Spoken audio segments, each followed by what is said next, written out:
반갑고 좋네요. 앞에서 저 래퍼신 줄 알았어요. 네, 제 소개를 저렇게 외워서 해주시는 저의 상상 상위 스포너 사장님이신데 너무 감사드리고 제 소개를 다시 드리도록 하겠습니다. 저는 윈윈 서울에서 사업하고 있는 SBA 최송화라고 합니다. 반갑습니다.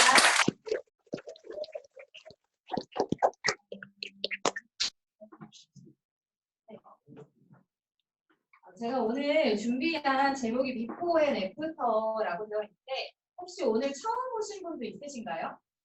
처음 오신 분들은 없으시죠? 어차피 지금부터 60분, 70분 정도는 이 안에 계셔야 되니까 뭐 잠그진 않았지만 안에 계셔야 되니까 있으실 시간 동안에 좀 마음을 여시고 편안하게 들어보셨으면 좋겠고 혹시 오늘 오는 도중에 여기까지 오시는 와중에 몇 번의 결정을 하셨는지 혹시 알고 계세요? 올 때 지하철을 탈지 버스를 탈지 택시를 탈지 차를 가져올지 주차를 어디다가 할지 화장실을 갔다가 올지 그냥 들어올지 굉장히 많은 결정들을 하셨을 거거든요. 하루에 사람이 할 수 있는 결정이 평균적으로 몇 개인지 들어보시면 돼요? 1000개? 2000개? 마블리시네요. 갑자기 2000개에서 2만 개? 하루에 평균적으로 사람이 35,000가지 결정을 하세요. 엄청나죠? 생각해보시면 지금 이 순간에도 뭔가 결정을 하셔야 계실 거예요. 볼펜을 들까 말까, 이걸 누를까 말까. 모든 순간들이 다 결정의 순간이거든요. 결국 이 자리에 오신 것도 결정하셔서 오신 거고 여기에서 내가 뭘 듣고 갈지 어떤 시간을 보낼지도 여기 계신 분들이 직접 결정하시는 거니까 좋은 결정으로 의미 있는 결정이 되는 시간이 되셔서 거고 이 비포 애프터 하면 혹시 어떤 생각이 제일 먼저 드세요? 우리 너무 뉴스다. 이 비포 애프터 하면 보통 막 성형 전후, 다이어트 전후 이런 식으로 저희 일반적인 상식으로 보면 그런 전후를 생각 많이 하시잖아요. 물론 저도 그런 비포를 가지고 있는 사람 중에 한 사람이고 그런 애프터를 지금 유지하고 있는 사람이고요. 그 비포 애프터를 떠나서 제 삶의 비포 애프터 그리고 지금 우리가 맞이한 현실에 대한 비포 애프터에 대해서 같이 얘기를 나눠보고자 해요. 지금 가장 큰 화두가 그 코비드-19 코로나죠. 우리 좀 괜찮아졌었잖아요. 괜찮아졌다가 최근에 이태원 클라스로 다시 또한 붐이 지금 일어나고 있어서 조심하게 되는 상황이 됐는데 전문가들이 예측하기로는 이게 계속해서 몇 달에 한 번씩 반복될 거라고 해요. 향후 백신이 나오기 전까지. 그래서 계속해서 긴장을 늦출 수가 없는 현실이고 이 현실을 맞이하면서 뉴스에서 계속 뭐가 쏟아져 나오는지 아세요? 즐거운 뉴스가 많이 나오나요? 아니면 어떤 뉴스들을 혹시 뉴스 보실 시간이 없으시죠? 저도 강의 준비를 위해서 억지로 시간을 쪼개서 뉴스를 많이 봤는데 볼 때마다 진짜 슬픈 현실들이 많이 나오더라고요. 제가 찾아보니까 고용시장이 지금 차가워요. 코비드보다 더 차가운 게 지금 고용시장이에요. 실제로 4월 달에 47만 명이 감소했대요. 이 취업하는 인원수가. 얼마나 취업하기도 힘든데요. 더 힘든 거는 이 실업급여를 역대 최대로 많이 받아갔대요. 실업급여를 많이 받았다는 건 그만큼 권고사직이 많았다라는 뜻이겠죠. 그리고 항공사는 진짜 잔인해요, 지금.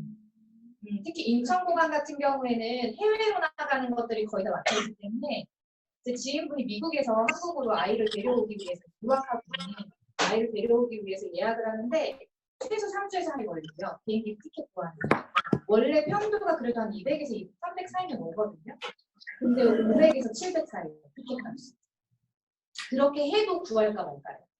그만큼 항공편이 많이 줄었어요. 항공편이 많이 줄었다는 얘기는 항공사에 일하는 직원들이 할 일이 없어졌다는 얘기고 승무원들도 기본급이라는 게 있지만 결국에는 비행 시간에 따라서 인센티브를 받거든요. 근데 그런 인센티브 자체가 적어진 거고 대한항공에 일하시는 주변 분들이 거의 해고가 되시거나 급이 들어가시거나 아니면 밖에 해외에 있던 분들 다 불려 들어왔어요. 그런 현실이고요. 결국에는 직장인 분들이 지금 굉장히 고통받고 있다라는 거. 이게 우리가 맞이한 현실이고 자영업은 좀 나은지 봤는데 그냥 상식적으로만 생각해도 자영업이 나을 수가 없죠. 제가 화요일에 부산에 왔거든요. 부산에 와서 이제 저희 신랑이 부산 사람이기 때문에 여기에서 있는 친구들이 자영업을 되게 많이 해요. 그래서 만나러 같이 인사를 하는데 분명히 그분도 유지거든요. 유지였고 땅이 있어서 그 땅에다가 멋있는 이태리 레스토랑을 지어서 하고 계신 분이에요. 근데 너무 손님이 오는 거예요. 저희가 갔는데 들어가기 전에 예약을 하고 갔어요. 자리가 없을까봐. 갔는데 저희만 있는 거예요. 점심시간 내내.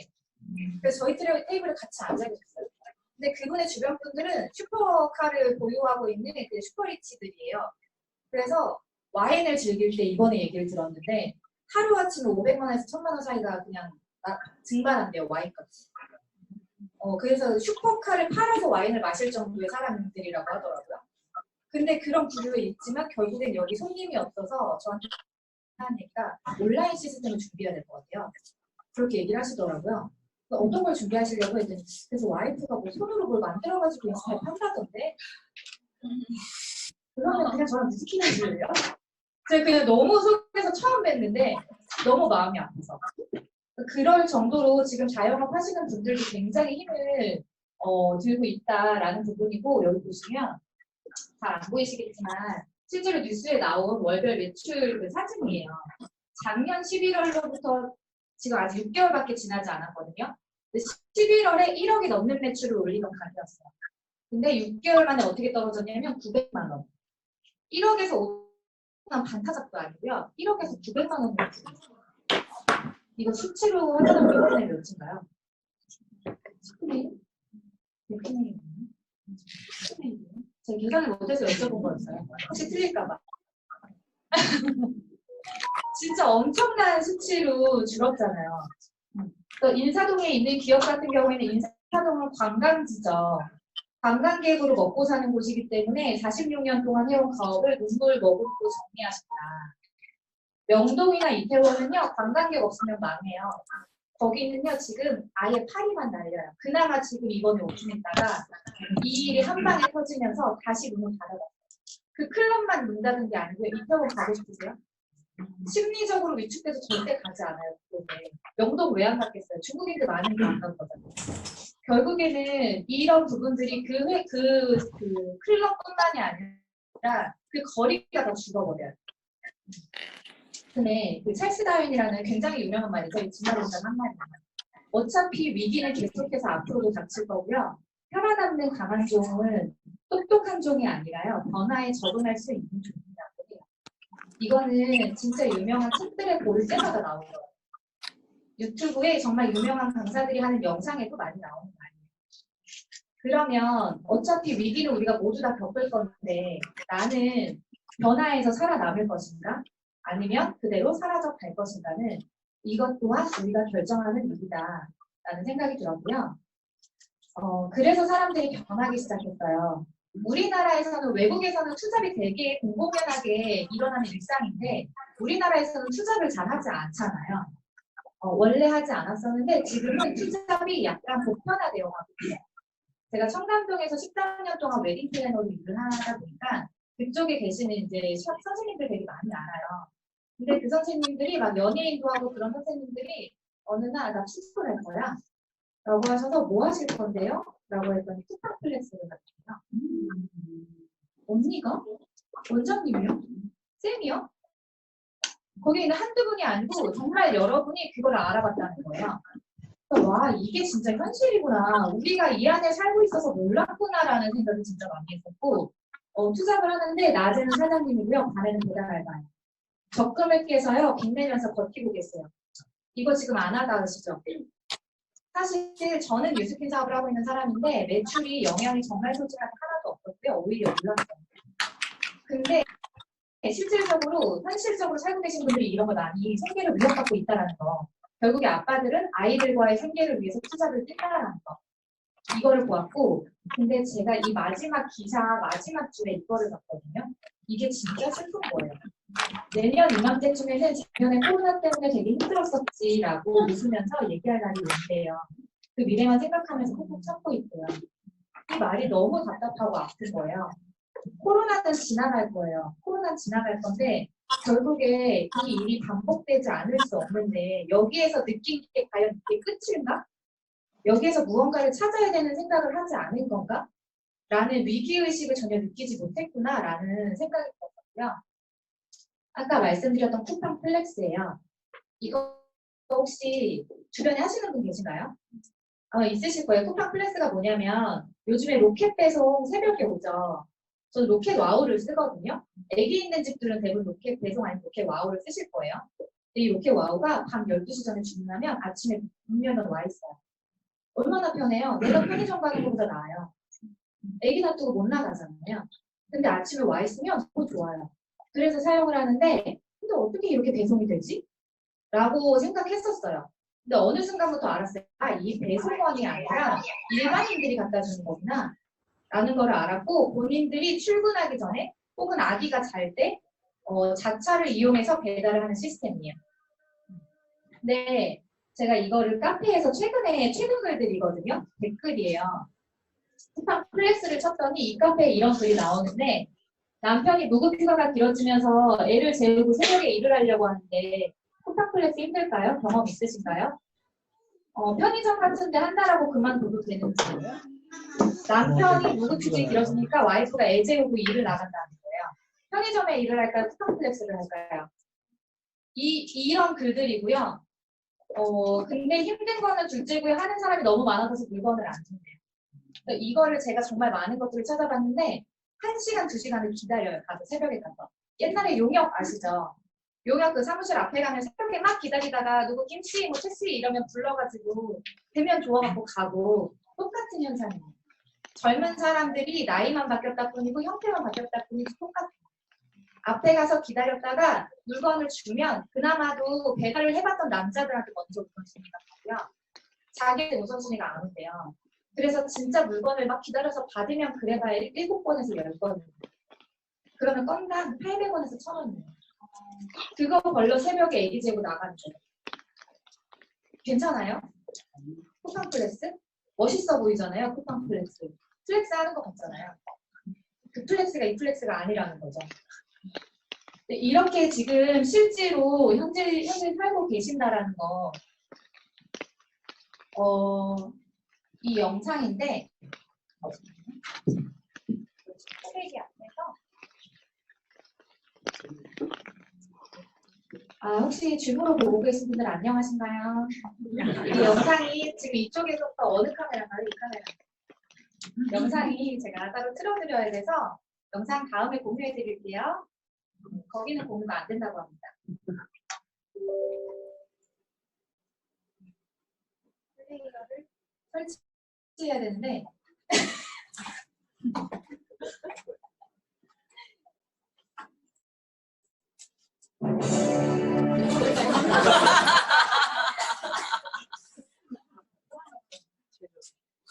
몸이 반응할 뻔했습니다. 처음부터 질서에 대해서 말씀드렸었죠. 질서가 다 잡혀서 잘 살고 있는데 코로나 바이러스가 와서 우리 살아가는 모든 법칙들 있잖아요. 돈을 벌고 나가서 일을 하고 사람을 만나고 하는 모든 루틴을 다 깨버리면서 무질서 상태고요. 근데 여러분 눈에 보이십니까? 어떤 질서가 잡히고 있는지 그게 예측이 기본이잖아요. 그걸 들여다봐야 돼요. 관심 있게 면밀히 들여다보기 위해서 제가 신문도 보고 책도 읽고 그러라고 말씀드렸어요.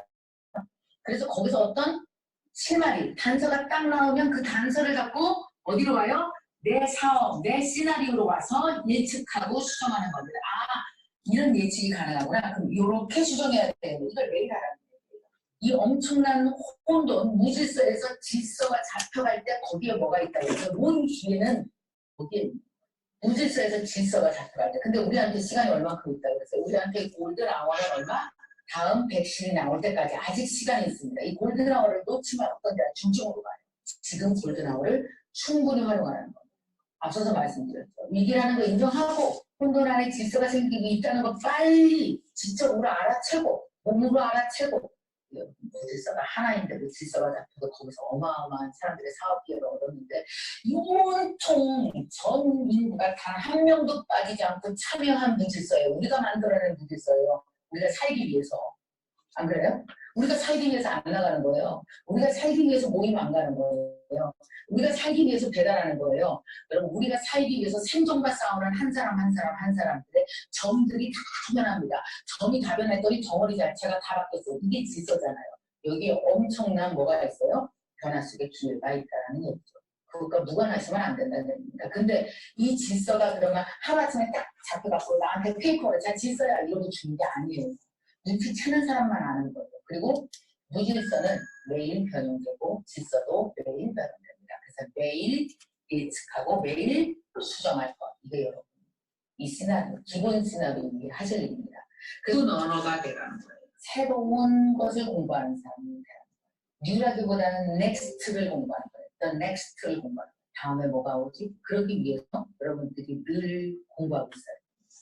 인디펜던트 워커가 되라는 거예요. 이게 뭔 말일까요? 굳이 어디 나가서 일하지 않아도 나 혼자 내 사업을 꾸려나갈 수 있을 만큼의 네트워킹을 가지고 일할 수 있는 그 능력을 가지라는 겁니다. 팬데믹 이후의 세상은요. 직장인 모습이 되게 많이 달라질 수 있어요. 리모트 워크라고 들어보셨죠? 집에서 일하는 이런 것들이 자주 발생하면 할수록 내가 나를 홍보하고 컨트롤하고 돈이 들어올 수 있는 통로, 구조를 만들고 이거 되게 중요하죠. 어떤 생각이 드셨어요, 보면서? 표정들이 밝으십니다. 아마 지금 뉴스키 사업을 하고 계신 분들은 이 영상을 보면 마음이 편안해지셨을 거고요. 일차적으로 지금 직장을 다니고 계시거나 자영업을 하고 계신 분들은 이걸 보면 불편하실 수 있어요. 왜냐하면 무질서 있는 거 맞아. 맞는데 거기에서 뭐 인디펜던트, 리모트 워크 이런 것들의 단어가 나오면서 내가 독립적으로 무언가 네트워킹을 구축해서 나만의 일이 있어야 된다고 하는데 난 그게 없는데? 그럼 어떡하지? 뭐부터 만들지? 너무 불편해지는 현실이지만 이거 여기에 나온 것처럼 혼돈 속의 그 기회가 있고요. 이 기회를 알아채는 사람만이 기회를 잡을 수 있다는 거. 그래서 배워야 된다라고 했기 때문에 제가 가르쳐 드릴게요. 저는 현실 먼저 자각을 했고요.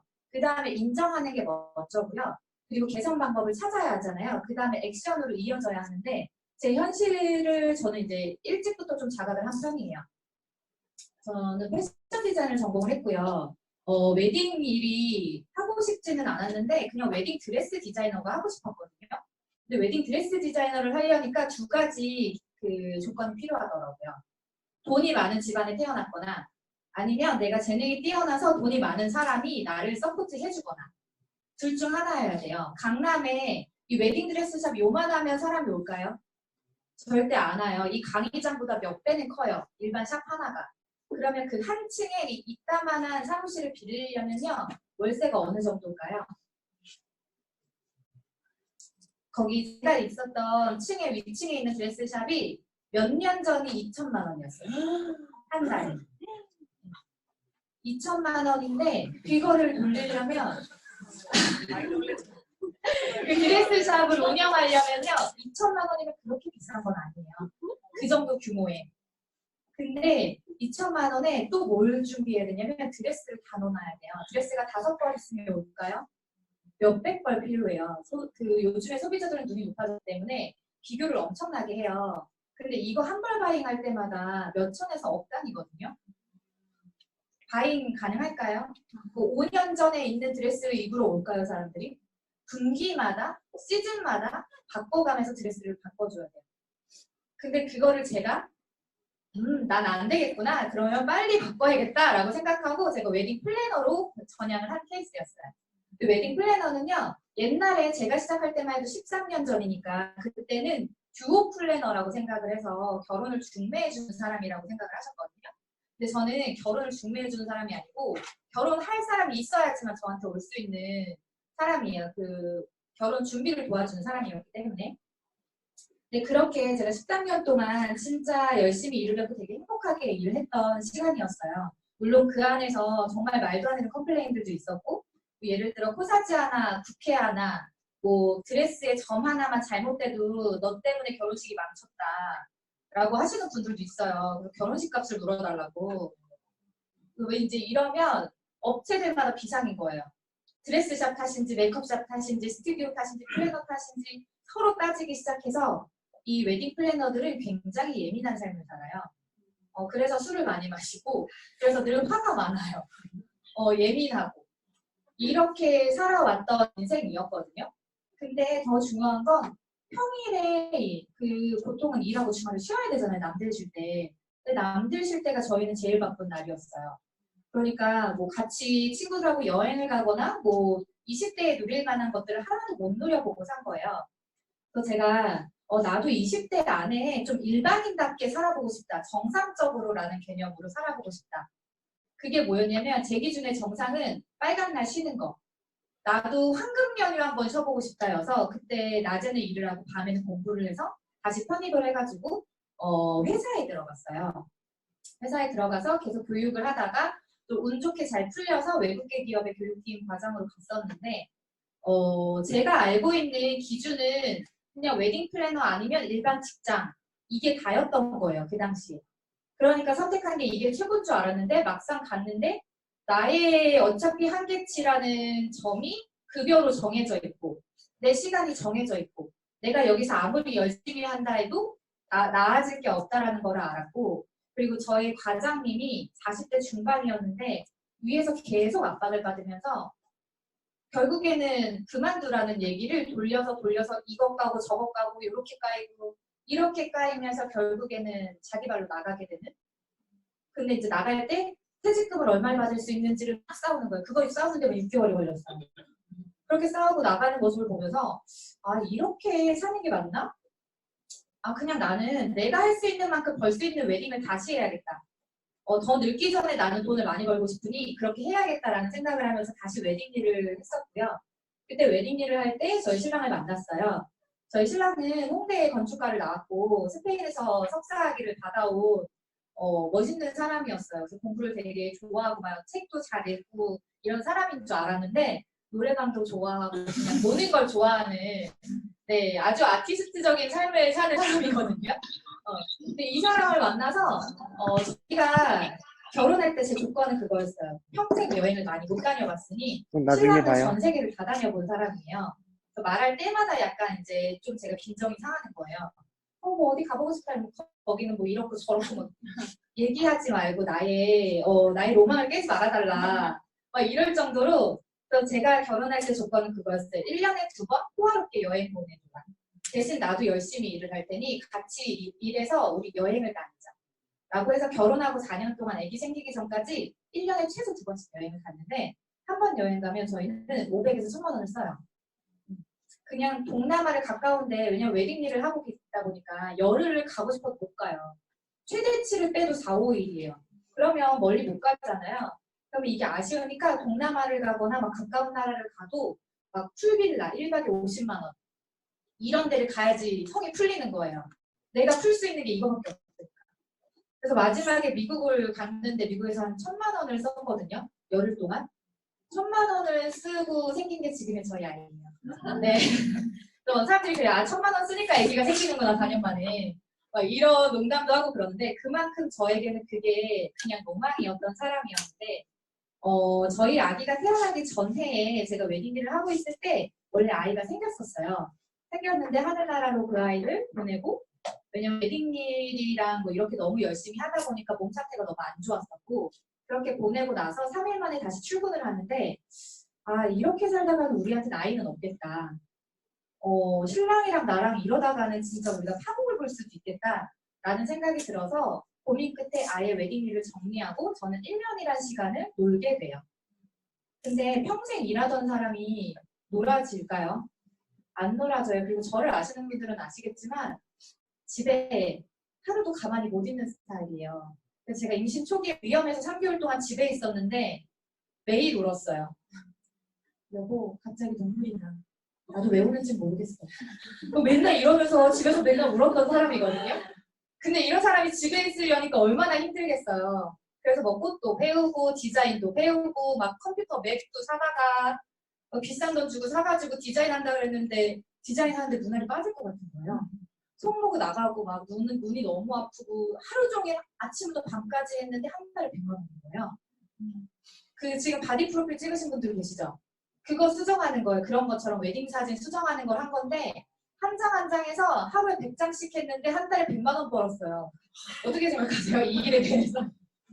그래서 제가 딱 맥북 그 280만 원 주고 산 그 돈을 빼고 벌어들이고 그 빼고 끝냈어요. 이건 안 되겠다. 아이케어를 먹어도 이건 안 된다. 라고 생각하면서 그때 제 1년 동안의 시간을 보내는 동안 제 옆에 있었던 게 지금의 이제 저한테 뉴스킨 사업을 알려준 동생이자 저랑 웨딩을 계속 같이 했었던 웨딩 후배고 저보다 5살 어린 동생이에요. 근데 이 친구는 청담동에 굉장히 좋은 집에 시집을 갔어요. 그리고 자기가 정말 소위 말하는 난년이에요. 정말 똑똑한 친구고 이렇게 표현해서 죄송해요. 네. 똑똑한 친구고 저는 사실 겁이 많아서 사업을 못 하겠거든요. 그렇게 오랜 연차가 됐지만 나와서 차릴 생각을 한 번도 못 해봤어요. 근데 이 친구는 직장인으로는 내가 원하는 수입을 벌 수 없구나. 그러면 나는 나가서 차려야겠다. 라고 해서 바로 차렸어요. 바로 청담동에 차렸는데 사무실이 딱 요만했어요. 오픈식을 했었는데 요만한데 얼마였대요? 너무 많이 부르셨어요. 네, 아까는 규모가 커서 2천만 원이고요. 요만해서 그냥 빌라 있잖아요. 일반 사람 사는 빌라 1층에 구석지에 있는 그 사무실인데 220만 원이에요. 정말 요만하거든요. 왜냐면 클 필요가 없어요. 사무실이 플래너가. 근데 그 220만 원을 매달 월세로 내고 있으면서 갑자기 어느 날 저한테 뉴스킨을 하겠다는 거예요. 너 언니 180도 알아? 나 180도 난 7년째 쓰고 있는데 너 몰랐어? 왜 자기한테 말을 안 해줬네요? 180도 쓰면서. 아니 뭐 굳이 내가 쓰는 화장품을 너한테 뭐하러 말을 해. 이런 상황이었는데 갑자기 너 180도 좋으니까 써. 근데 언니 나는 근데 그걸 사업으로 할 거야. 현경아 너 지금 잘 나가고 있는데 좋은 집에 시집 갔는데 뭐하러 그런 걸 해. 화장품이나 써. 이렇게 얘기를 했는데 이 친구가 아마 그때는 상처였겠지만 1년 동안 저한테 끊임없이 러브콜을 보냈어요. 근데 저는 끊임없이 거절을 했어요. 이 친구가 저한테 뭐라고 했냐면 언니 이거 진짜 괜찮은 사업이야. 언니 돈 많이 벌 수 있어. 언니 잘할 것 같아. 이렇게 말을 한 게 아니고 저한테 언니는 좋은 사람이니까 나랑 같이 하세요. 이게 무슨 말이야? 사업을 동업을 하는데 왜 나한테 좋은 사람이니까 동업을 하재? 제 개념으로는 동업이었고 왜 좋은 사람이랑 동업이랑 무슨 차이지? 이런 생각을 하고 있었는데 제가 저한테는 얘기하지 말아달라고 했었던 이유가 있어요. 저는 제 나름의 13년 동안 전문직의 타이틀을 갖고 있었고 저희 이제 시아버님은 법원장이시고 저희 엄마는 30년 동안 그 유아교육을 한 사람인데 이 양가 부모님한테 내가 알고 있는 상식의 뉴스키는 제품은 좋지만 사업으로는 내가 손가락질 받을 수 있어. 그리고 양가 부모님의 명예를 실추시키면 어떡하지? 라는 생각이 굉장히 강했었고 그래서 계속해서 거절을 했던 것 같아요. 사실은 아무도 모르셨어요. 뭐 이거에 대한 편견도 없었고 아무것도 없었는데 그냥 제 편견이었고 제가 가진 제 시선이었거든요. 근데 지금 생각하면 진짜 그까진 이유들이에요. 이따 나중에 다시 말씀을 드릴 거고요. 제가 1년 동안 알아봤던 일들이에요.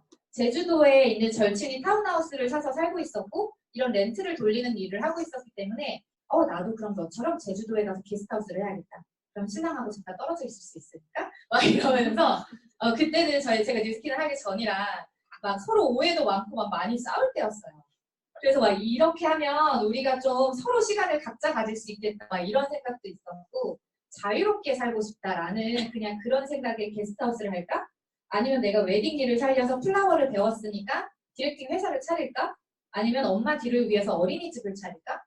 근데 이 세 가지를 다 비교해봤는데 투자금이 들어가는지, 근무 시간이 얼마나 근무를 하는지, 내 근로 환경이 어떤지, 그리고 그랬을 때 얼마나 벌 수 있는지. 근데 이렇게 열심히 했는데 막 3년 안에 문 닫거나 이러면 안 되잖아요. 그래서 유지 가능한 기간이 얼만큼인지, 그리고 내 워라밸을 지킬 수 있는지 이 6가지의 기준을 놓고 비교했는데요. 다 아니더라고요. 다 지워지기 시작했고 뉴스킨만 남았어요. 저는 이게 되게 불편했어요. 왜 아무리 비교해도 뉴스킨이 제일 나은 건지. 그래서 이때 제가 비교하면서 뉴스킨에 대해서 많이 알아보기 시작했거든요. 일단은 네트워크 마케팅 하면 사람들의 인식이 그거 가입해서 사람 끌어모으는 거 아니야? 아니면 가입비를 내야 되는 거 아니야? 실제로 제 1대 파트너 중에 2년 만에 온 친구가 있어요. 2년 만에 용기를 내서 물어봤던 첫 마디가 뭐였냐면 그래 송아야 나도 뉴스킨 알아봐야겠다. 근데 얼마 냈는데? 예전에 20대 때 이상한 그런 곳에 가서 200만 원을 냈었대요. 20살에. 근데 자기가 200만 원이 없으니까 이상한 카드 회사랑 연결을 시켜줘서 학생인데도 불구하고 그거를 긁게 만들었었대요. 그래서 자기는 이 사업이 너네를 보니까 좋은 건 알겠는데 그러면 내가 얼마 내면 돼? 마음을 먹고 물어본 거예요. 무슨 소리 하는 거야? 뭘 내? 뭐 얼마를 내겠다는 거야? 우리한테나 줘. 막 이럴 정도로 저희는 놀랬었거든요. 근데 그런 상식을 갖고 계신 분들이 많으시더라고요. 투자금이 들어가는 거.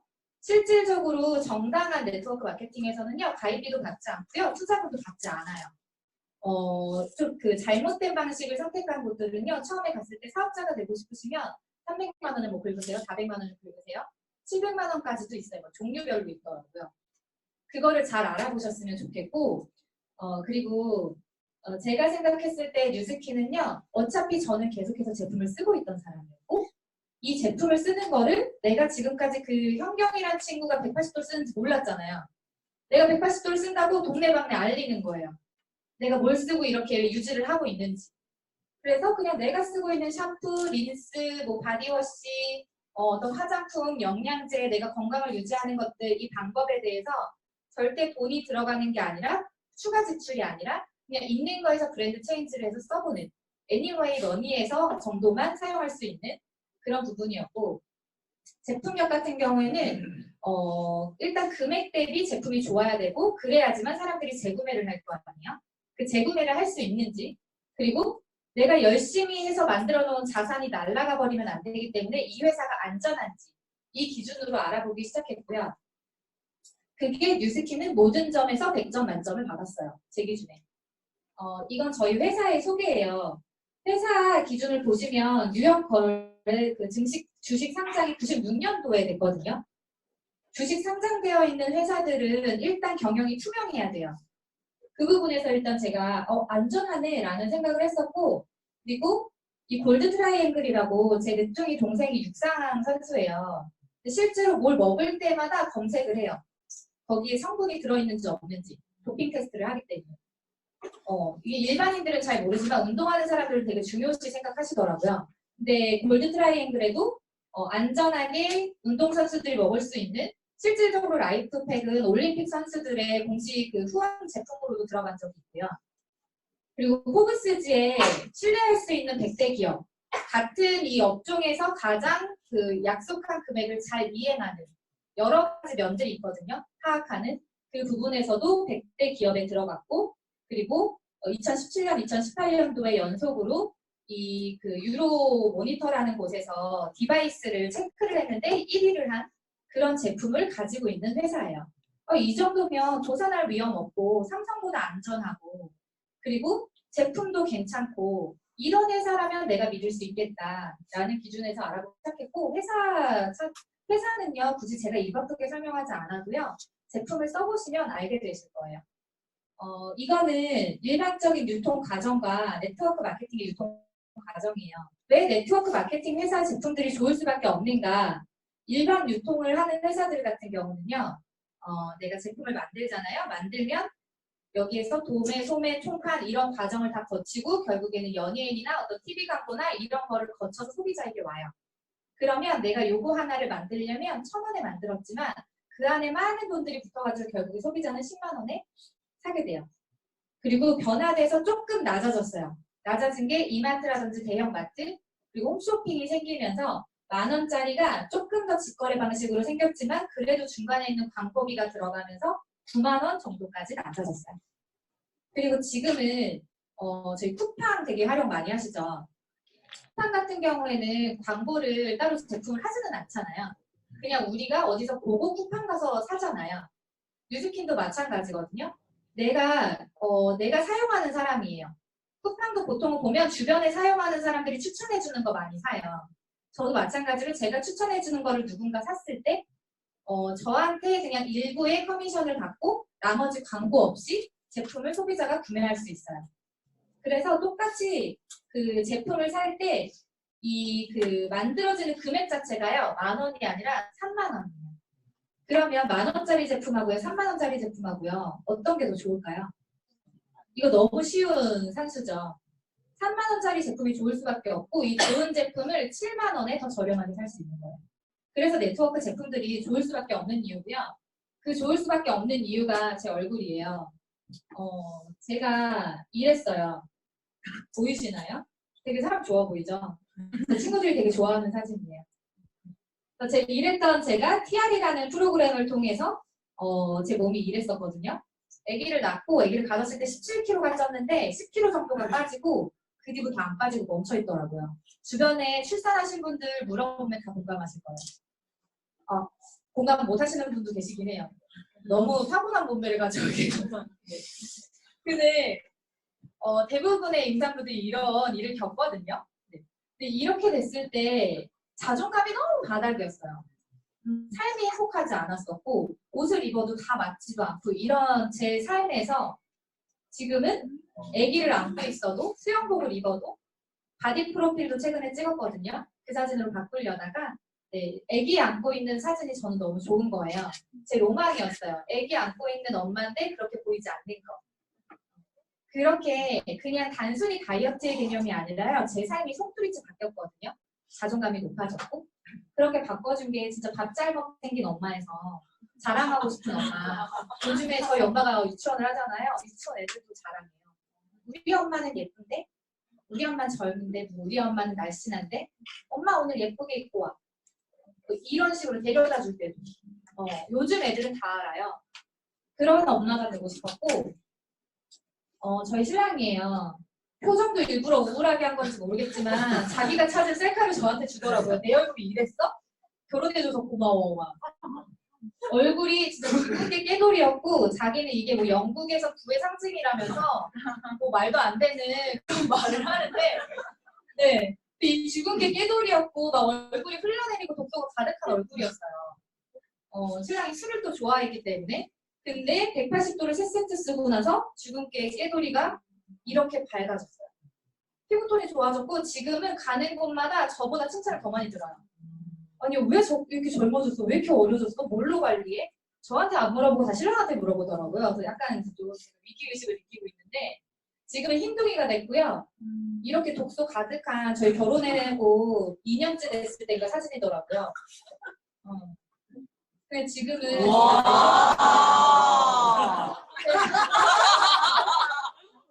지금은 이거보다 더 날렵해졌어요.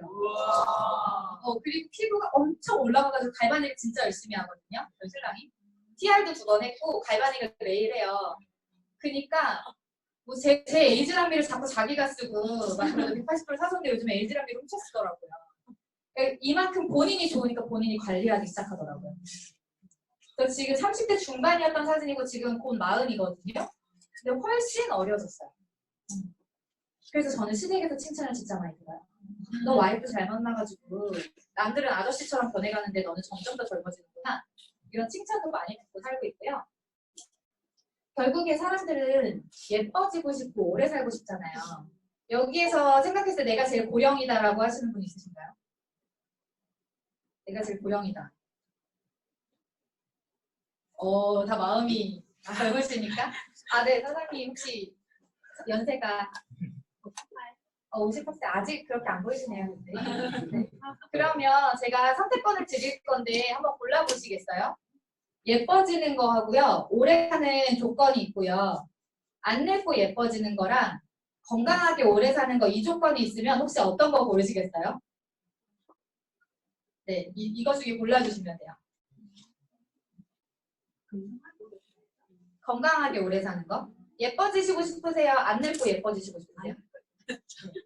이거 20대한테 물어보면 다를까요? 우리 최현 사장님 제가 알기로 최연소인데 오른쪽이 좋으시죠? 10대라고 다를까요? 안 달라요. 10대 지금 제 동생이 10대거든요. 네, 중학생이에요. 제가 낳은 거 아니에요. 제가 이혼을 진짜 많이 받았어요. 네, 제가 낳은 거 아니에요. 저희 엄마가 낳았고요. 근데 그 동생은요 지금 메이크업을 엄청 열심히 해요. 저보다 잘해요. 근데 그 나이 또래는 다 그렇게 해요. 틱톡 보시면 아실 거예요. 메이크업을 진짜 잘해요. 클렌징도 잘해요. 종류도 저보다 많아요. 근데 그 친구들은 앞으로 안 그럴까요?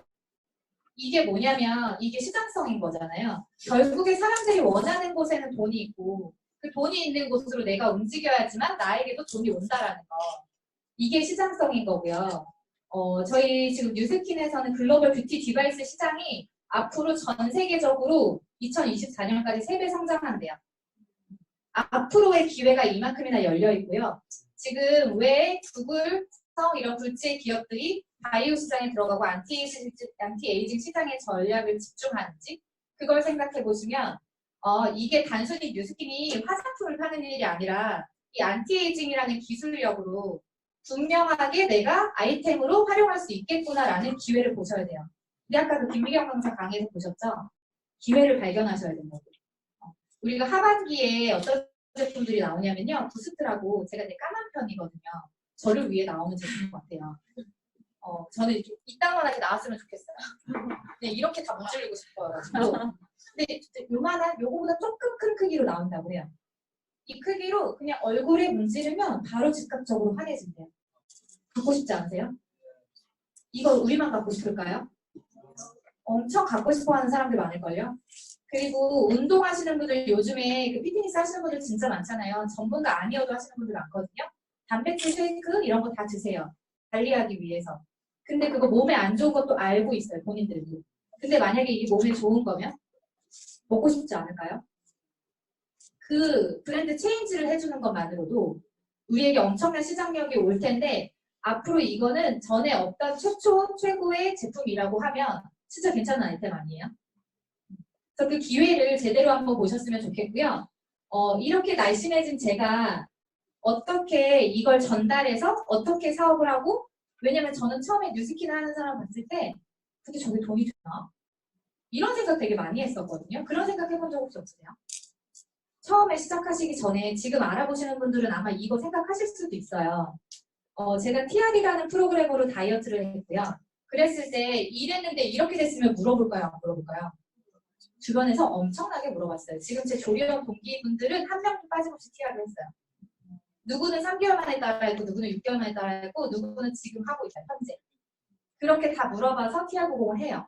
그럼 그랬을 때 저한테 소개가 나면 TR90이 하나 소개날 때마다 저한테 9만 원이 들어와요. 잘 생각해 보세요. 우리 초반에 폭탄 플렉스 한 건, 1시간 기다려서 7건 했을 때 얼마 벌었나요? 900원씩. 900원씩 7건이면 얼마예요? 근데 그거 되게 많이 주는 거 있어요. 뭐냐면 여기에 진짜 진지한 댓글이 있었는데 단품권은 비싸게 쳐준대요. 단품권이 얼마인 줄 아세요? 비싸서 2,000원. 2,000원짜리 10개 하면 2만 원. 단품권만 기다렸다. 그렇게 해서 2만 원을 벌 수 있어요. 2시간을 열심히 새벽에 기다려가지고.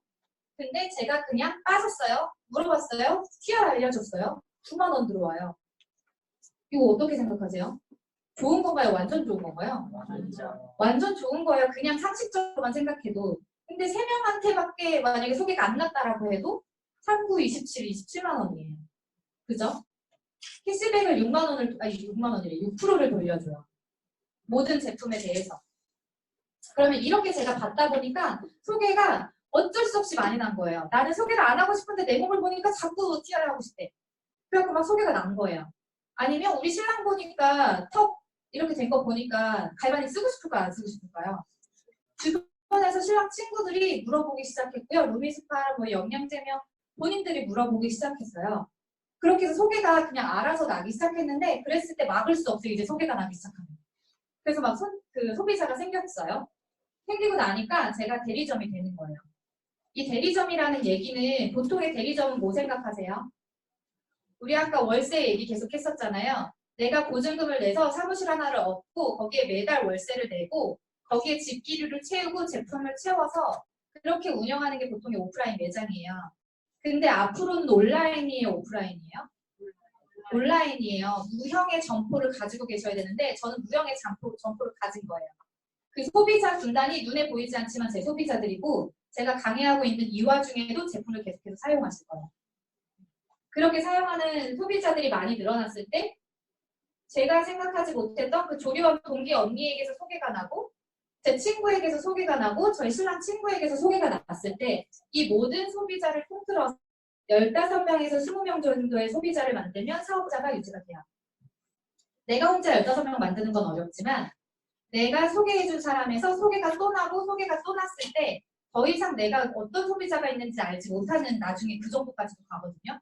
그 모든 소비자를 다 포함해서 15명에서 20명이면 되게 적은 거 아닌가요? 일반적으로 매장 하나 운영되는데 15명 소비자로 운영돼요. 절대 안 되거든요. 근데 그렇게 운영이 될 수 있는 거고요. 이 빌딩 보너스를 내가 하는 거에 따라서 최대 40%까지 받을 수 있어요. 자영업 하시는 분들은 이 퍼센테이지 보면 깜짝 놀래요. 내가 하루에 매출을 2천만 원 찍었을 때 200만 원 가져갈까 말까예요. 근데 40%를 가져간다라는 얘기예요.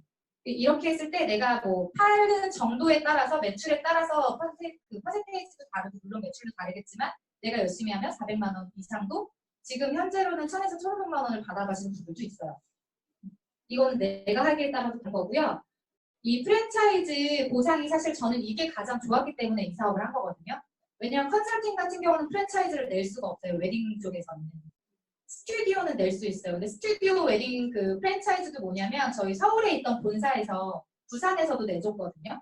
부산에다 내준 프랜차이즈에 그냥 한 번에 5천만 원 받고 끝이에요. 그게 없어요 이제. 뭐 매달 올라오는 것도 없어요. 그런 프랜차이즈 말고요. 제가 생각한 프랜차이즈는 뭐였냐면 저희랑 비슷한 회사를 좀 비교해 볼게요. 올리브영이라고 드럭스토어 많이 가시죠? 지금 우리나라에서 국내 뷰티에스 그 판매점으로는 1위 회사거든요.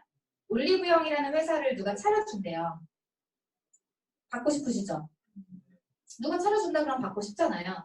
받고 싶은데 이 올리브영이라는 회사랑 한번 비교해 볼게요. 올리브영에 소비자가 들어가요. 들어가서 어떤 제품을 써요. 쓰고 좋네 해서 친구한테 야 너도 올리브영 가서 같이 사. 나 여기서 샀어. 하고 데려왔어요. 그러면은 내가 데려왔으니까 나한테 6% 주나요? 안 주죠. 뭐 줘요? 안 줘요. 내가 사면 적립금은 일부 줘요. 근데 누굴 데려와도 10명을 데려오든 20명을 데려오든 내가 쓰고 아무리 좋다고 얘기해도 아무것도 안 줘요. 근데 내가 이게 여기 보다 보니까 좋아했는데 여기 손님이 진짜 많네. 나도 이거 하나 차리고 싶다. 그래서 이 대리점 이 가지고 계신 분한테 센텀점에 있는 올리브영 사장님한테 가서 저도 여기 차리고 싶은데 하나 차려도 돼요? 나가세요 이럴걸요? 왜 근처에다 하나 차려도 돼요? 절대 안 되죠. 안 되는 거고 만약에 차리고 싶다고 해서 다른 지역에 차리겠다라고 하면 허락은 해주겠지만 이 대리점 주국이 해줄 수 있는 일인가요? 없어요. 네, 본사에 가서 알아보세요. 그래서 본사에 가서 가맹점을 알아보셔야 돼요. 근데 뉴스킨 같은 경우에는요. 뉴스킨 본사가요. 가운데로 들어와요. 가운데로 들어오고요. 그 위에 내가 뭐가 있냐면 제가 있어요. 제가 본사가 되는 거예요. 저는 소비자이자 대리점주이자 본사 주인이에요. 그래서 저는 처음에 소비자였어요. 7년 동안 제품만 사용하던 소비자였는데 제가 처음에는 무서웠거든요. 내가 이런 일을 어떻게 하지? 내가 팔 수 있을까? 이런 고민을 하고 있었는데 생각을 바꾸니까 그래 근데 생각해보니까 나는 한 번도 관리받지 않고 7년 동안 이 제품을 썼는데 저는 네이버에 그냥 뉴스킨 하시는 분 검색해가지고 찾아서 처음에 제품을 썼었고요. 7년 동안 단 한 번도 정기 구매를 끊지 않고 그분을 본 적도 없어요. 제가 쓸 때만 해도 지금처럼 파데도 없었고 쿠션도 없었어요. 그래서 막 컨실러를 뿌겨가지고 이냄새랑 섞어갖고 막 쓰고 그 방법을 제가 인터넷으로 찾아가지고 쓰고 그럴 정도의 매니아였거든요. 영양제도 혼자 뭐가 출시됐네? 뭐 먹어봐야겠다. 왜냐하면 저는 이 회사를 처음에 테스트를 보고 믿기 시작했고 나는 평생 이 제품만 쓸 생각이었던 매니아 소비자였는데 나는 이렇게 쓰는데 내 주위의 친구들도 이렇게 쓰는데 그러면 나처럼 쓰는 사람 제대로만 알려주면 이 사람도 평생 쓰지 않을까? 되게 쉬운 논리잖아요. 나를 보고 발견했어요. 아 나는 소비자지만 나처럼 쓰는 사람을 제대로 만들어서 내가 대리점주가 되고 대리점주가 되는데 제가 이렇게 행복하게 일을 하면서 살다 보니까 저를 보고 지금 친구들이 같이 사업을 하고 있어요. 근데 친구가 왔어요. 아니면 내 가족이 같이 사업을 해요. 내 밑에서 할 수 있어요. 일반 프랜차이즈 같은 경우는 본사로 가야 돼요. 아무리 가족이고 아무리 친구여도. 근데 저는 제가 본사가 돼서 이 대리점을 후원하고 교육하는 일을 통해서 보통의 프랜차이즈는요. 매출의 3%에서 5% 일정 금액을 본사에 올려야 돼요. 금액을 올려야 되잖아요. 근데 여기에서는 화살표가 반대예요. 본사에서 소비자에게 6%를 주고요. 본사에서 대리점으로 열심히 소비자를 만들어줘서 감사하다고 광고해줘서 감사하다고 40%까지 주고요.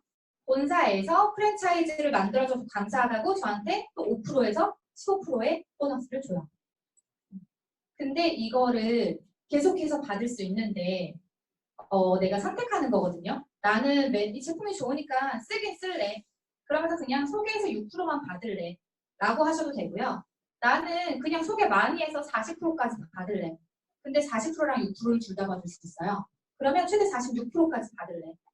근데 나는 조금 더 이거를 내 시스템화 시켜서 열심히 교육해주고 15%까지 추가로 받을래. 선택할 수 있어요. 어떤 선택하는 게 가장 현명한 방법일까요? 세 가지를 다 받으실 수 있으면 받는 게 가장 현명한 방법이시잖아요. 실제로 올리브영의 가맹점을 개설하시려면요. 일단 입지 조건이 필요하고요. 전유 요건이 필요하고요. 이런 여러 가지의 과정을 통해서 가맹점을 체결하고 공간을 정하고 거기를 공사하고 그 안에 집기류를 채우고 이런 일련의 과정들이 필요하고요. 가맹비가 1,000만 원이에요. 그리고 인테리어 집기 경영주가 투자하는 게 2억 원이에요. 그리고 전산시설 보증금 1,000만 원 또 들어가고요. 그 안에 물건을 채워야 되잖아요. 물건을 채우는데 1,000만 원 플러스 담보 9천만 원이에요. 그냥 계속 뭐 1,000만 원 막 이렇게 나와요. 3억, 제가 봤을 때는 3억은 최소 필요할 것 같아요. 그쵸? 그리고 가맹수수료가 매출 총이익의 10%예요.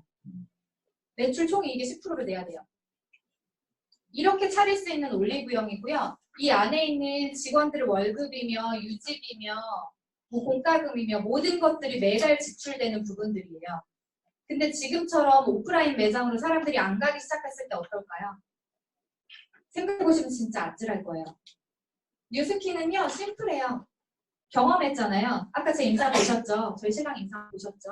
경험했어요. 이 제품이 나를 어떻게 바꿔주는지 경험하고요.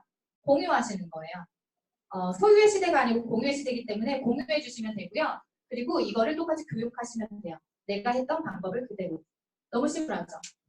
이렇게 했을 때 일반 프랜차이즈의 그냥 프랜차이즈 대리점이 아니라 프랜차이즈 본사의 삶을 살 수 있다라는 게 뉴스킨이고요.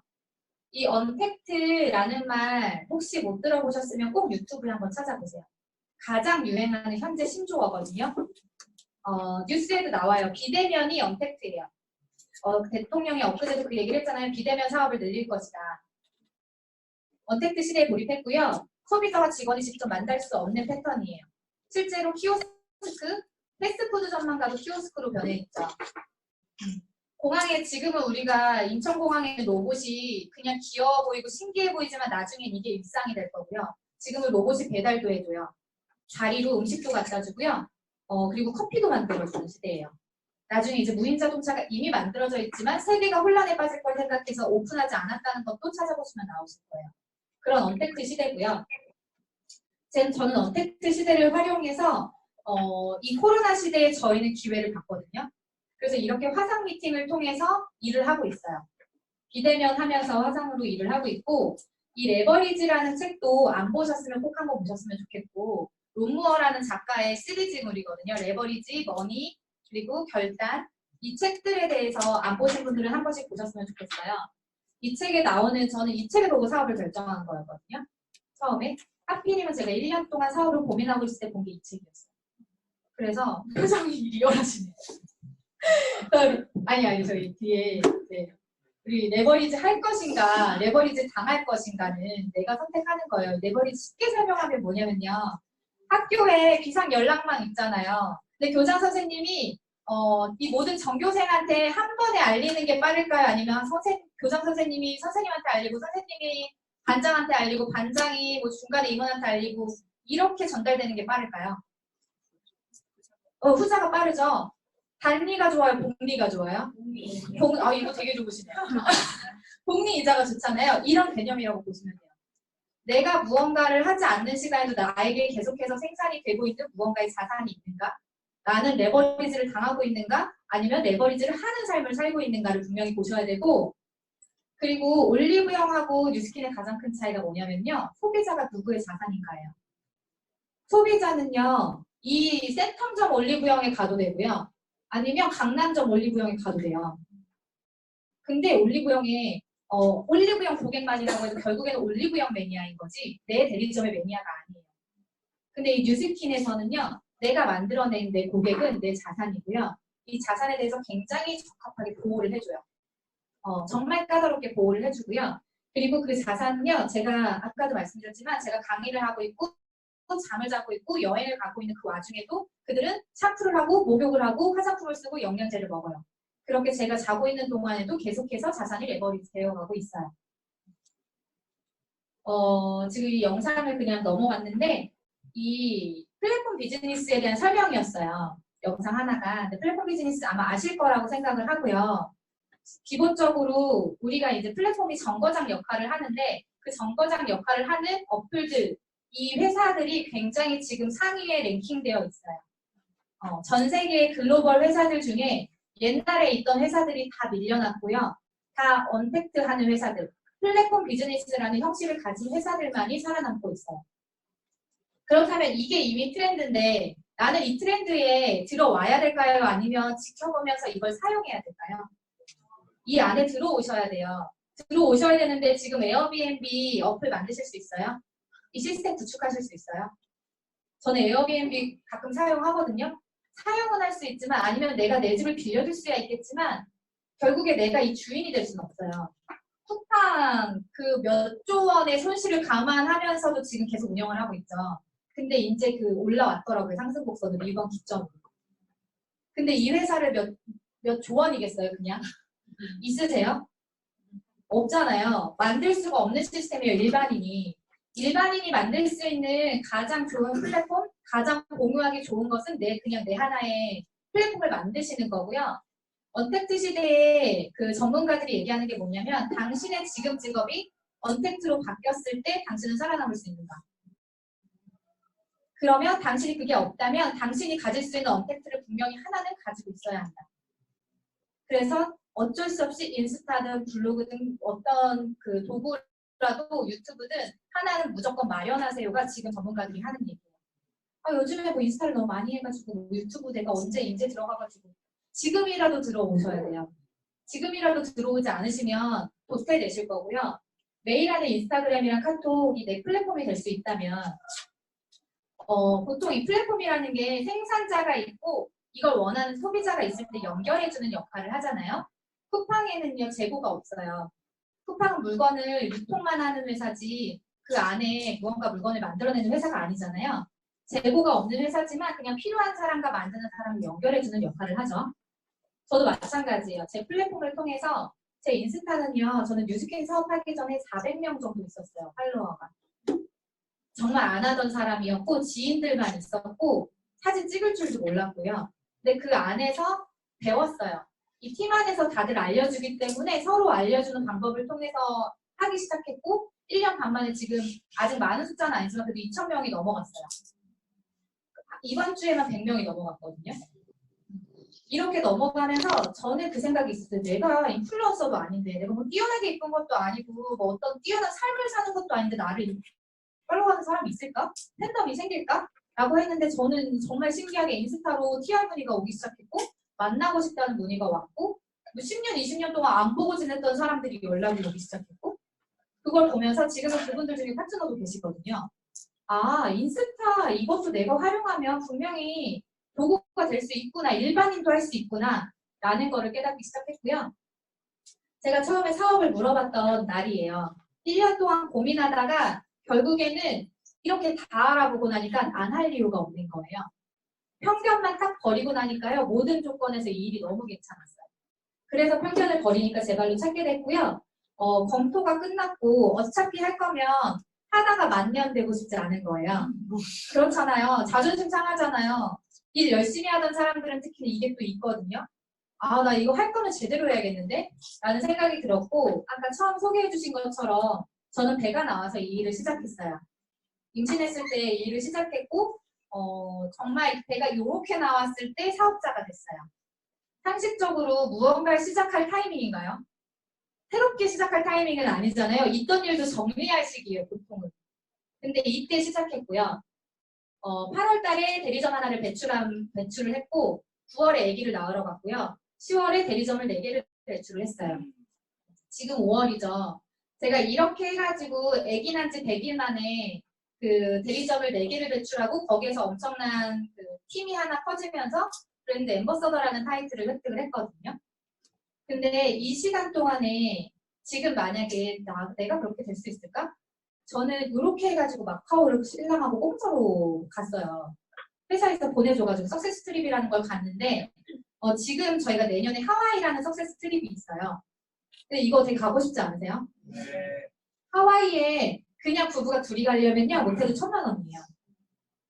근데 이 여행을 공짜로 모든 걸 즐기면서 비즈니스를 다 내 눈으로 확인할 수 있는 그 자리에 가고 싶은데 가고 싶으면 지금 5월이잖아요. 저는 6월에 시작했잖아요. 충분히 누구든지 하실 수 있는 타이밍이에요. 그래서 도전해 보셨으면 좋겠고 저를 움직였던 힘이에요. 저희 아기고요. 놀러 가고 싶고 먹고 싶은 거 있고 배우고 싶은 거 있는데 결국에는 여기에서 막히는 거잖아요. 내 통장에 얼마 들어있지? 내 카드한도 얼마나 남았지? 이런 삶을 살고 싶지 않은 거예요. 제가 왜 패션에 크게 뜻이 없었냐면 저는 원래 무용 전공하던 사람이었어요. 근데 중고등학교 때 무용을 전공했는데 막판에 작품비가 너무 많이 들어가고 의상비가 뭐 몇백 원 들어가니까 부모님이 너 이렇게 돈 들여서 어차피 이거 그 수명이 짧은 일이다. 그냥 다른 일을 알아봐라. 라고 해서 그때 꿈을 포기했었던 적이 있어요. 그래서 내 아이에게는 절대로 돈 때문에 그만두게 하는 이 합리적이지 못한 선택을 하게 하고 싶지 않았어요. 그래서 키워야 됐었고요. 물론 저희가 돈이 없진 않았어요. 시댁에서도 찬조를 받고 그리고 저희 신랑도 건축 일을 하면서 계속 돈을 벌고 있었지만 저는 돈이 없어서 했다라기보단 제 능력으로 제가 제 아이를 키울 수 있는 멋진 엄마이고 싶었던 것 같아요. 저희 신랑이 저희 아기에게 선물했던 책이거든요. 유주의 첫 생일에 아빠가 선물한 책이에요. 본인이 읽겠다고. 애기 생일에. 너한테 이 책을 선물한 게 아니라요. 이런 아빠를 선물해 줄게.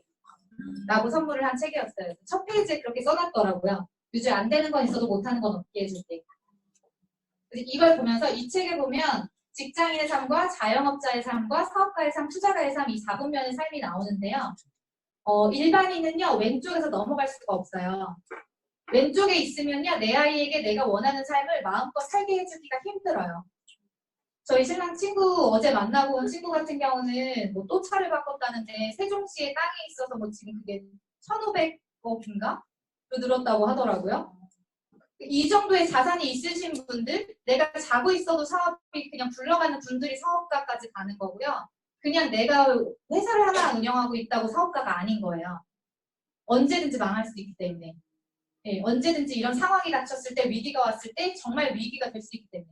그래서 사업가의 삶으로 넘어가야 되는 거고 그러려면 시스템이 필요하고요. 이 시스템을 평범한 사람이 만들기 위해서는 그 1,500억을 가진 오빠는요. 원래 타고나기 부자였어요. 그렇지 않은 사람이 일반인이 갈 수 있는 방법은 저에게 선택했을 때 뉴스캠밖에 없었어요. 그래서 저와 신랑은 지금 3월 달에 전업을 한 상태예요. 저희 신랑과 같이 사업을 하고 있고 제가 돈보다도 더 주고 싶었던 건 이거였어요. 제가 아침마다 미라클 모닝으로 책을 읽거든요. 예전에는 책을 책꽂이에 꽂아놓는 걸 좋아해서 샀었다면 지금은 정말 책을 읽는 게 좋아서 책을 사거든요. 근데 이렇게 아침마다 책을 읽으니까 이제 19개월, 20개월밖에 안 된 애기가 아침에 자기도 책을 읽어요. 책을 읽으면서 뭐라고 말을 해요. 처음에는 저한테 막 놀아달라고 이러더니 제가 계속 책을 읽는 걸 매일매일 보다 보니까 자기도 읽기 시작했어요. 그러면서 알았어요. 아 진짜 애들이 부모의 거울이구나. 내가 사는 모습 그대로 살겠구나. 근데 이 아이가 점점 커가면서 엄마 나 요즘 학교 생활이 너무 힘들어. 엄마 나 이거 공부는 너무 힘든 것 같아. 나 이거 너무 도전을 못하겠어. 이런 사회생활이나 앞으로의 생활에서 많은 어려움들을 겪을 거잖아요. 근데 그랬을 때 제가 해줄 수 있는 말이 힘들면 포기해. 무섭고 두려움 도전하지 마. 매일 상황에 타협해. 목표 없이 그냥 되는 대로 살아. 남들하고 비교하면서 남들 시선 의식하면서 살아. 이렇게 말해주고 싶은 부모가 되고 싶으신가요 혹시? 저는 이렇게 살고 싶지 않았거든요. 결국에 내가 사는 모습을 그대로 아이는 본받을 거고 그러면 내가 어떤 자세로 세상을 살아가는 걸 이 아이에게 보여줘야지만 이 아이가 그렇게 자라나겠구나를 몸으로 느꼈어요. 그래서 어렵지만 도전했고 어렵지만 타협하지 않으려고 매 순간 노력을 하고 있는 것 같고요. 저한테 온 많은 사람들이에요. 전직에서 1,000만 원을 벌고 있던 언니도 있었고 그 제주도에서 타운하우스를 가지고 있는 친구도 있고 근데 이 부부들이 전업을 해버린 거예요. 그렇게 부부가 전업을 하면서 저한테는 엄청난 책임감이라는 게 생겼고 저한테는 없었던 저도 모르고 살았던 제 능력을 발휘하기 시작했어요. 잠재력을 끌어내주는 일이었더라고요. 돈은요 그냥 따라오는 가치예요. 돈 때문에 뉴스킨을 처음에는 알아보시겠지만 나중에는 돈이 아니라 그 너머의 가치들을 많이 발견하게 되는 일이 뉴스킨이더라고요. 저는 오지랖이 진짜 넓은 사람이고요. 남들한테 주고 내가 뒤통수를 맞더라도 내가 돈을 내서 해주더라도 웨딩일을 도와주던 사람이었어요. 그렇게 혼자만 잘 먹고 잘 사는 일이었으면 저는 절대로 이 일을 하지 않았을 거거든요. 근데 나도 이렇게 살고 싶은 삶이 있듯이 이 친구도 그렇게 살고 싶을 텐데 우리가 같이 살 수 있는 삶이라서 너무 좋은 일이라고 생각을 했고요. 그렇게 저희가 같이 마음을 모아서 제가 SBA라는 직급을 달성을 했고 처음에 걱정했었던 저희 시부모님은 지금도 가장 든든한 지원군이세요. 오늘도 아침에 뭐라고 하셨냐면 제가 부산에 온 지 4일째 됐는데 4일 내내 첫날 아침에 하시는 말씀이 그거예요. 최송화 사장님 혹시 옷 다려드릴 거 없나요? 최송화 사장님 쉐이크 타드리면 될까요? 우유에 타드릴까요? 물에 타드릴까요? 아침마다 최송화 사장님을 찾으세요. 근데 제가 오늘 안 맡겼더니 옷이 이렇게 됐는데 근데 이 삶은요 제가 생각한 삶에 없었어요. 이런 삶의 아침의 모습은. 저는 제가 자격지심이 심했었기 때문에 아침에 항상 부모님 시댁에 가면 제가 새벽에 일어나서 청소해놓고 막 설거지 제가 다 하고 일하고 피곤한데 부산에 와서도 그렇게 살았었거든요. 근데 지금의 삶은 180도 바뀌었어요. 어머니 그 우아한 이대 나온 어머님이 저를 이렇게 뒷바라지 해주고 계시고 지금도 제가 아기를 재울 테니 내일 강의하셔야 되니까 편하게 주무세요 하고 아기를 데려가서 재우시고 그런 삶을 살고 있는 삶은 제가 선택했기 때문에 바뀌지 않았나라는 생각이 들고요. 그리고 그런 얘기를 많이 하세요. 뭐, 아기랑 있을 시간이 없어서 일을 못 하신다. 근데 저는요, 오히려 이 일을 했기 때문에 아이랑 있을 시간이 더 많아졌어요. 전 지금도 이 강의 끝나면 아이랑 마산에 갈 거예요. 이렇게 매일, 매 순간 제가 살고 싶은 대로 저희 아이와 저희 가족과 남편과 원하는 시간을 마음대로 사용하면서 살 수 있는 삶이고, 정말 감사한 것들이 제가 돈을 넘어 가치를 말씀드린 게 저희 남편이 쓴 감사일기예요. 신랑이 처음에 제가 뉴스킨을 너무 열심히 할 때는 그래 내가 하라고 그랬지만 그렇게까지 열심히 할 일이야? 라고 했었거든요. 근데 이게 전업하기 전에 쓴 감사일기고요. 처음에 리더들끼리 미팅하는 자리에 다녀오고 나서 여기까지 혼자 해낸 와이프에게 감사합니다. 이 말을 보고 그리고 같이 제가 성공 열심히 한 덕분으로 보상으로 석세스 트립을 갔을 때도 저희 리더 사장님이 여기 오니까 어때요? 라고 물어봤을 때 저희 와이프를 존경하게 됐어요. 여기 오는 게 쉬운 일이 아니었네요. 라고 얘기를 하는 그 순간순간들을 겪으면서 아, 내가 여자로서 살아가면서 이렇게 멋지게 살 수 있구나. 남편한테 존경받고 부모님에게 존경받고 시댁에도 존경받고 주변 사람들을 살리는 일을 할 수 있는 사람이구나 내가. 라면서 제 삶이 점점 더 꽉 차기 시작하는 것 같아요. 그리고 보통의 회사 같은 경우에는 상사를 존경하진 않죠. 그냥 내가 살아남기 위해서 잘하는 존재지 존경하고 닮고 싶지 않거든요. 근데 저한테는 정말 닮고 싶은 사람들이 많이 있고요. 이분들 하나하나를 배워가면서 저도 멋진 사람으로 어제보다 조금 더 괜찮은 사람이 되기 위해서 노력을 하고 있고 이렇게 재미난 삶들이 많아졌어요. 보통의 주부가 막 바디 프로필을 찍고 매달 제주에 가고 매달 부산에 가고 이런 삶을 살고 힘들잖아요. 제가 제주에 절친이 같이 사업을 하기 때문에 원래 같으면 잘 못 가요. 그죠? 근데 여보 나 미팅이 있어서 제주도 좀 다녀올게?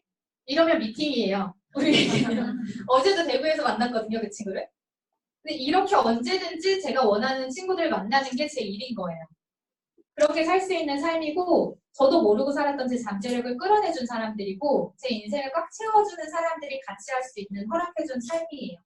그래서 정말 매일매일 감사할 수밖에 없는 하루를 보내고 있고 이 일도 쉽지만은 않을 거예요. 보통 일이 평생을 만약에 인생을 바꿔주는 일이라 그러면 쉬울까요? 제가 생각했을 때는 이 일이 만약에 1억 원을 버는 가치라고 했을 때 1억 원을 벌 수 있는 일 중에 제일 쉬운 일이 저는 지키는 것 같아요. 그래서 혹시라도 돈을 벌고 싶으시던 아니면 멋진 삶을 살고 싶으시던 어떤 내가 원하는 삶을 꿈꿔보시고요. 그 꿈꾸는 삶을 한계를 짓지 않으셨으면 좋겠어요. 나는 원래 여기까지 이건 내가 못 사는 삶이니까 그렇게 어떻게 살아? 라는 꿈을 한정 짓지 마시고 그냥 내가 살고 싶은 만큼 나래를 쫙 펼치신 다음에 그 머니라는 책에 그런 내용이 나오거든요. 뭐 자산, 친구, 사랑, 돈, 건강 여러 가지 면을 다 적어놓고요. 내 머릿속에서 더 이상 나올 말이 없을 때까지 단어를 다 적으세요. 그 단어들 중에 내가 가장 소중하게 여기는 걸 순서대로 나열해보시고요. 그 나열한 것들을 이룰 수 있는 거를 한번 찾아보세요. 저는 제가 찾은 게 방법이 이거였거든요. 그렇게 살기 시작했고 이건 소리가 안 나오나요?